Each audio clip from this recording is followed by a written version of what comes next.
আসসালামু আলাইকুম ওয়া রাহমাতুল্লাহি ওয়া বারাকাতুহু। আজ থেকে 1450 বছর পূর্বে পবিত্র কোরআন এই পৃথিবীর বুকে নাজিল হয়।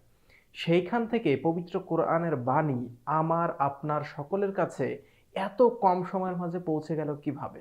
এর পেছনে একটা বিষয়ের অবদান খুব বেশি পরিমাণে ছিল, সেটা হচ্ছে দাওয়া, অর্থাৎ ইসলামের পথে মানুষকে আহ্বান। একবার চিন্তা করে দেখুন, আমার আপনার সকলের পূর্বপুরুষ, হয়তো আমার দাদা, তার দাদা, তার দাদা, এইভাবে কয়েকটা জেনারেশন যদি আমরা এগিয়ে যাই, দেখতে পাবো যে আমাদের কোন একজন পূর্বপুরুষ হয়তো ছিল খ্রিস্টান, ইহুদি অথবা হিন্দু। সেখানে হয়তো কেউ তাকে ইসলামের দাওয়াত দিয়েছিলেন, তারপর সে ইসলাম একসেপ্ট করায় তার পরবর্তী প্রজন্ম সবাই আমরা হতে পেরেছি মুসলিম। তাই ইসলামের দাওয়াত এটা খুবই গুরুত্বপূর্ণ একটা বিষয় এবং এটা আমাদের জন্য বাধ্যতামূলক। দাওয়াত দিতেই হবে। কম পারেন বেশি পারেন, যত সময় পারেন, যতটুকু পারেন, যতটুকু আপনার সাধ্য আছে ততটুকু স্বার্থ দিয়ে আপনাকে দাওয়াত দিতে হবে। কিন্তু এই দাওয়াতটা আমরা দেব কিভাবে, কোন কথাগুলো বলবো, কিভাবে স্টার্ট করব, দাওয়াত দেওয়ার টেকনিকগুলো কি, দাওয়াত দেওয়ার সময় আমাদের আচরণগুলো কি হবে, তার বিস্তারিত তথ্য রয়েছে পবিত্র কোরআনে। আজকের এই এপিসোডে আমরা এই বিষয়গুলো জানবো এবং শিখবো ইনশাআল্লাহ। সাথে থাকছে আমি মোহাম্মদ এহসান নির্জন, দেখছেন বিউটিফুল ইসলাম। جعلنا السلام شيارا لنا وباسم প্রথমে বলে, একজন السلام দায়ী আল্লাহর কাছে কতটা সম্মানিত। আল্লাহ পবিত্র কোরআনে বলছেন, সূরা ফুসিলাত অধ্যায় 41 আয়াত নাম্বার 33। আল্লাহ সুবহানাহু ওয়া তাআলা বলছেন, ওই ব্যক্তির থেকে আর কার কথা উত্তম যে ব্যক্তি আল্লাহর পথে মানুষকে আহ্বান করে। এখন কথা হচ্ছে, দাওয়াত দেওয়ার সময় আচরণ কেমন হবে। আল্লাহ পবিত্র কোরআনে বলছেন, সূরা নাহল অধ্যায় 16 আয়াত 125। আল্লাহ বলছেন, উদু ইলা সাবিলি রাব্বিকা বিল হিকমাতি ওয়াল মাউইজাতিল হাসানাতি ওয়াজাদিলহুম বিল্লাতি হিয়া আহসান। অর্থাৎ তুমি তোমার রবের পথে আহ্বান করো সততা এবং হিকমার সাথে। হিকমা মিন্স হচ্ছে প্রজ্ঞা, অর্থাৎ নম্রতা, ভদ্রতা সহকারে মানুষকে আহ্বান করো তোমার রবের পথে। আয়াতের পরের অংশ বলছে, তুমি তাদেরকে ইসলামের পথে যুক্তি প্রদর্শন করো এবং তাদের সাথে বিতর্ক করো সর্বোত্তম পন্থায়। অর্থাৎ আমরা এই আয়াত থেকে, সূরা নাহলের 125 নম্বর আয়াত থেকে বুঝতে পারি, দাওয়াত দেওয়ার সময় আমাদের আচরণের মধ্যে থাকবে নম্রতা, ভদ্রতা এবং তাদেরকে যুক্তি প্রদর্শন করতে হবে ইসলামের পক্ষে সর্বোত্তম পন্থায়। যেহেতু এখন আধুনিক যুগ আর আল্লাহ বলছেন যুক্তি প্রদর্শন করতে, তাই আপনারা সব থেকে ভালো হয় বৈজ্ঞানিক যুক্তিগুলো ব্যবহার করা। ইসলাম এবং পবিত্র কোরআনের পক্ষে অনেক বৈজ্ঞানিক যুক্তি রয়েছে, যেমন আমার কোরআনে প্রযুক্তি একটি সিরিজ রয়েছে, সেখান থেকে আপনারা যুক্তি কালেক্ট করতে পারেন। সেখান থেকে আপনারা এগুলো কালেক্ট করে এই যুক্তিগুলো প্রদর্শন করতে পারেন। এরপরে আমরা দাওয়াত দেওয়ার সময় কোন কথাগুলো বলবো, কোন কথাগুলোর মাধ্যমে আমরা অমুসলিমদেরকে দাওয়াত দিতে পারি, এ ব্যাপারে পবিত্র কোরআনের সব থেকে সুন্দর একটি আয়াত রয়েছে, যেটাকে আমি বলি দাওয়াত দেওয়ার মাস্টার ভার্স, অমুসলিমদের দাওয়াত দেওয়ার মাস্টার ভার্স। এটার উল্লেখ আছে সূরা আলে ইমরান অধ্যায় 3 আয়াত নাম্বার 64। আল্লাহ বলছেন, ইয়া আহলাল কিতাব তাআলাউ ইলা কালিমাতিন সাওয়াইম বাইনানা ওয়া বাইনাকুম। এসো সেই কথার দিকে যেটা আমাদের এবং তোমাদের মধ্যে এক। তার মানে আল্লাহ সুবহানাহু ওয়া তাআলা আমাদেরকে দাওয়াত দেওয়ার সময় ইন্ডিকেট করছেন যে যাকে আপনি দাওয়াত দিচ্ছেন তার ধর্ম এবং আমার ধর্ম অর্থাৎ ইসলামের মধ্যে যে সাদৃশ্যগুলো রয়েছে সেই সাদৃশ্যগুলো তুলে ধরা। আমরা অনেক সময় ভুল কাজগুলো করি, যে হিন্দু ধর্মের মধ্যে কি কি ভুল ভ্রান্তিগুলো আছে, খ্রিস্টান ধর্মে কি ভুল ভ্রান্তিগুলো আছে, এইগুলো নিয়ে মাতামাতি করি। কিন্তু না, আল্লাহ বলছেন যে তোমাদের এবং আমাদের মধ্যে যে কমন টার্মগুলো আছে, কমন কথাগুলো আছে, আসো সেই কথাগুলো মেনে নিই। তাহলে আপনাকে অন্য ধর্মগ্রন্থ সম্পর্কে হালকা বেসিক ধারণা রাখতে হবে। অন্যান্য ধর্মে ঈশ্বরের ধারণা সম্পর্কে, অন্যান্য ধর্মে মূর্তি পূজা সম্পর্কে, অন্যান্য ধর্মে নবী মুহাম্মদ সাল্লাল্লাহু আলাইহি সাল্লাম সম্পর্কে ধারণা রাখতে হবে। মূলত এই তিনটা বেসিক বিষয় আপনার খুব ভালো মতো কনসেপ্ট থাকতে হবে, তাহলেই আপনি অমুসলিমকে দাওয়াত দিতে পারবেন। তিনটা বেসিক কনসেপ্ট। আর আল্লাহ যে বললেন যে তোমাদের এবং আমাদের মধ্যে যে বিষয়গুলো এক, সেই বিষয়গুলোর দিকে আহ্বান করতে হবে। মূলত এই তিনটা বিষয়ের দিকে আপনি দাওয়াত দিবেন। তিনটা বিষয়।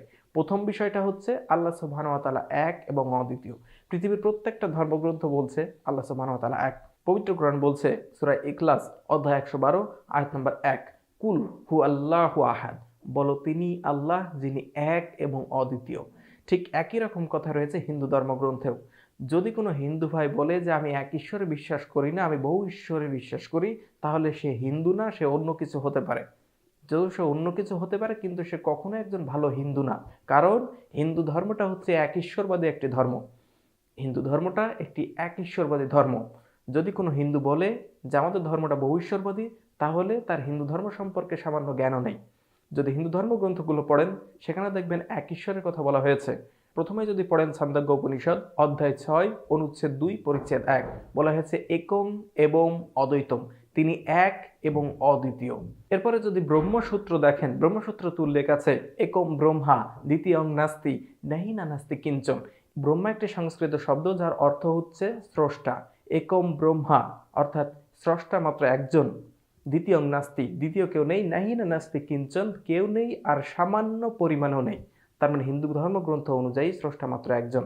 এরপরে যদি দেখেন ভগবদ গীতা অধ্যায় 10 অনুচ্ছেদ 4, বলা হয়েছে তিনি কখনো জন্মাননি, কখনো উদ্ভূত হননি, কোনো শুরু ছাড়াই এই জগতের সর্বময় প্রভু। যদি দেখেন শ্বেতাসত্র উপনিষদ অধ্যায় 6 অনুচ্ছেদ 9, বলা হয়েছে না চাষ্য কুতুষ জানিত না কাদিপা, অর্থাৎ ঈশ্বরের কোনো পিতা নেই, তার কোনো মাতা নেই। তার মানে হিন্দু ধর্মগ্রন্থের যে ঈশ্বরের ধারণা, অর্থাৎ তিনি একজন, দ্বিতীয় কেউ নেই, তিনি কখনো জন্মাননি, তার কোনো পিতা নেই, তার কোনো মাতা নেই, সেই সর্বশক্তিমান এক ঈশ্বরকেই ইবাদত করার কথা বলা হয়েছে। যদি ইহুদি এবং খ্রিস্টান ধর্মগ্রন্থগুলো দেখেন, অর্থাৎ বাইবেলের ওল্ড টেস্টামেন্ট এবং নিউ টেস্টামেন্ট পড়েন, সেখানেও দেখবেন স্রষ্টা মাত্র একজন। বুক অফ ডিউটোনমি অধ্যায় 6 অনুচ্ছেদ 4। এবার যদি আসেন নিউ টেস্টামেন্টে, গসপেল অফ মার্ক অধ্যায় 12 অনুচ্ছেদ 29, দুইটা জায়গায় সেম একই কথা বলা হয়েছে। সেটা হচ্ছে শামা ইসরাঈল, শোনো হে ইসরায়েলেরা, আদুনাই ইলাহাইন আদনাইশাদ, আমাদের ঈশ্বর মাত্র একজন। তার মানে ইহুদি এবং খ্রিস্টান এবং হিন্দু মুসলিম প্রত্যেকটা ধর্মের স্রষ্টা মাত্র একজন। আপনি যখনই কাউকে দাওয়াত দেবেন প্রথম একটা টার্মের দিকে ডাকবেন, সেটা হচ্ছে আমাদের সবার স্রষ্টা এক। দ্বিতীয় নাম্বারে যেটা বলবেন সেটা হচ্ছে প্রত্যেক ধর্মে পুতুল পূজা বা মূর্তি পূজা নিষিদ্ধ। ইসলাম ধর্ম কতটা মূর্তি পূজার বিরুদ্ধে সেটা আর নতুন করে বোঝানো লাগবে না। যদি হিন্দু ধর্মে যান সেখানেও দেখবেন মূর্তি পূজার ব্যাপারে কঠিন হুঁশিয়ারি রয়েছে। যদি দেখেন যজুর্বেদ অধ্যায় 40 অনুচ্ছেদ 8, বলা হচ্ছে ঈশ্বর হচ্ছে নিরাকার এবং পবিত্র। যজুর্বেদ অধ্যায় 40 অনুচ্ছেদ 8 এর পরের শ্লোক অর্থাৎ যজুর্বেদ অধ্যায় 40 অনুচ্ছেদ 9 বলছে অন্ধাত্তম প্রবিশন্তি ইয়াসম ভূতি মোপাস্তে, অধি অন্ধাত্তম প্রবিশন্তি ইয়াসম ভূতি মোপাস্তে, অর্থাৎ অন্ধকারে প্রবেশ করে তারা যারা প্রাকৃতিক বস্তুর উপাসনা করে। প্রাকৃতিক যে কোনো বস্তু যেটা মানুষ সৃষ্টি করেনি, যদি কেউ তার উপাসনা করে তাহলে সে নিশ্চিত অন্ধকারে প্রবেশ করবে বা অন্ধকার নরকে প্রবেশ করবে। আর অধিয়ান্ধাত্তম প্রবিশন্তি ইয়েশাম ভূতিমোপাস্তে, অর্থাৎ তারা অধিক অন্ধকারে প্রবেশ করবে যারা মানুষের তৈরি যে কোনো জিনিসের উপাসনা করে। মূর্তিগুলোও এখানে মানুষের তৈরি। তাহলে এখন যদি আপনি মূর্তি পূজা করেন তাহলে আপনি নিশ্চয়ই পবিত্র ধর্মগ্রন্থ বেদের বিরুদ্ধে যাচ্ছেন। না তার প্রতিমা অস্তি, সর্বশক্তিমান ঈশ্বরের কোনো প্রতিমূর্তি নেই, কোনো রূপক নেই, কোনো ছবি নেই, কোনো ভাস্কর্য নেই। সেই সর্বশক্তিমান ঈশ্বরকে উপাসনা করতে হবে, কোনো মূর্তির উপাসনা করা যাবে না। যদি বাইবেল পড়েন বুক অফ এক্সোডাস অধ্যায় 20 অনুচ্ছেদ 3 থেকে 5, এখানেও দেখবেন স্পষ্টভাবেই মূর্তি পূজা হারাম এবং নিষিদ্ধ এবং সব থেকে বড় গুনাহ। তাই প্রথম টার্মটা হচ্ছে সকল ধর্মগ্রন্থে ঈশ্বর মাত্র একজন। দ্বিতীয় টার্মটা হচ্ছে সকল ধর্মে মূর্তিকে উপাসনা করা সম্পূর্ণ নিষিদ্ধ এবং হারাম। এরপরের টার্মটা হচ্ছে একমাত্র ইসলাম বাদে অন্যান্য সব ধর্মে রাসূল সাল্লাল্লাহু আলাইহি ওয়াসাল্লাম সম্পর্কে ভবিষ্যৎবাণী। কারণ আল্লাহ সুবহানাহু ওয়া তাআলা এর আগে যে কিতাবগুলো পাঠিয়েছিলেন সেই কিতাবে সর্বশেষ এবং চূড়ান্ত আপডেট সম্পর্কে জানিয়েছিলেন। সেই আপডেট সম্পর্কে যে ভবিষ্যৎবাণীগুলো করা হয়েছিল সেগুলো এখনও এই বিকৃত কিতাবগুলোর মধ্যে অবিকৃত অবস্থায় আছে। তাই আমরা অন্যান্য ধর্মগ্রন্থে রাসূল সাল্লাল্লাহু আলাইহি সাল্লাম সম্পর্কে কিছু ভবিষ্যৎবাণী পেয়ে থাকি। তারা এই ব্যাপারে আমার একটা বিস্তারিত ভিডিও আছে, ভিডিওটার লিংক এই ভিডিও ডিসক্রিপশন বক্সে এবং নিচের পিন কমেন্টে প্রোভাইড করা আছে। আপনারা সেখান থেকে দেখে নিতে পারেন এবং রেফারেন্সগুলো কালেক্ট করে নিতে পারেন। এখন কথা হচ্ছে সব ধর্মে যেহেতু মূর্তি পূজা নিষিদ্ধ, সব ধর্মে এক ঈশ্বর, তাহলে আমরা অন্যান্য ধর্ম ছেড়ে ইসলামে কেন ফিরে আসতে হবে? কারণ আল্লাহ পবিত্র কোরআনে বলছেন সূরা আলে ইমরান অধ্যায় 3 আয়াত নম্বর 19, ইন্নাদ-দীনা ইনদাল্লাহিল ইসলাম, অর্থাৎ বিচারের দিন আল্লাহর কাছে একমাত্র গ্রহণযোগ্য দিন বা ধর্ম বা জীবন ব্যবস্থা সেটা হবে ইসলাম।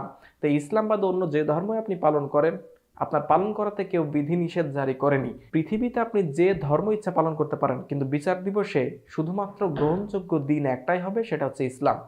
আর যদি আরও যুক্তি প্রমাণ লাগে যে কেন আমরা ইসলাম পালন করব 2021 সালে এসে, যদি এরকম কোনো প্রশ্নের সম্মুখীন হন তাহলে আপনারা কোরআনে প্রযুক্তি সিরিজ ব্যবহার করতে পারেন।